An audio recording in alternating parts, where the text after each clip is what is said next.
Welcome to Front Yard Mechanic. Please subscribe, ring the bell for future videos that are uploaded. This channel is about vintage cars, tools, some newer ones, some walk around about cars and how to fix engines and engine information. Thanks for watching. Today's episode on Front Yard Mechanic, we'll be talking about Chevrolet's first big block engine. Later, this was the foundation for what later became the Chevrolet 409 cubic inch. The engine was 348 cubic inches. It was sort of a flop. Didn't have too much power and everything. But like I said, it was the foundation for the Chevy 409 engine. The first big block Chevy V8 was introduced in 1958 as an option alternative to the small block engine. It was not relative in any way to its classic predecessor. Being new from the ground up, neither has it been regarded as one of the highest in Chevrolet's engine history, although in its way, it was simply outclassed by the 283. Before and by the 409, which took over at the head of the line for 1962.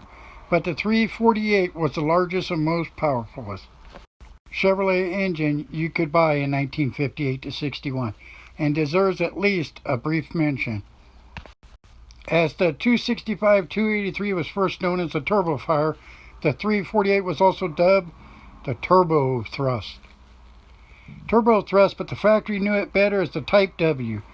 This designation stemmed from the characteristic shape of the outside edge of the rocker covers, something that was much less unique and moved into the 1960s. The W was intended for the new generation of much larger and heavy Chevrolets in 1958. With a bore and stroke of 4 and 125 inch by 325 compression ratio, 9:5 to 1 ratio, the 348 developed 250 horsepower, 4,000 RPMs, and 350 at 2,800 RPMs. Of course, this was under the hood. This wasn't checked at the rear wheels. Combustion chambers were centrifugal wedges formed by flat bottom heads that rested against the block face at 16-degree angle. Still, that's a lot of horsepower back in the days, 1950s. Block faces at a 16-degree angle. The cast aluminum pistons were machined with 16-degree dual sloping upper surfaces. Hydraulic valve lifters were used as they were in the small block V8s, except for the fuel injection. Because of the lack of restrictions to the passage of the fuel-air mixture in the heads, and because of half the pistons closer to the head than the other half, the 348's highest stage of development appeared in 1960. Two 4-barrel carburetors, good for a rated 355 horsepower. It continued in this form for the 1961 model year before disappearing in favor of the famous 409. The 348 sure remembered as not a mighty powerhouse, but as a smooth and reliable big block for the new, larger Impala.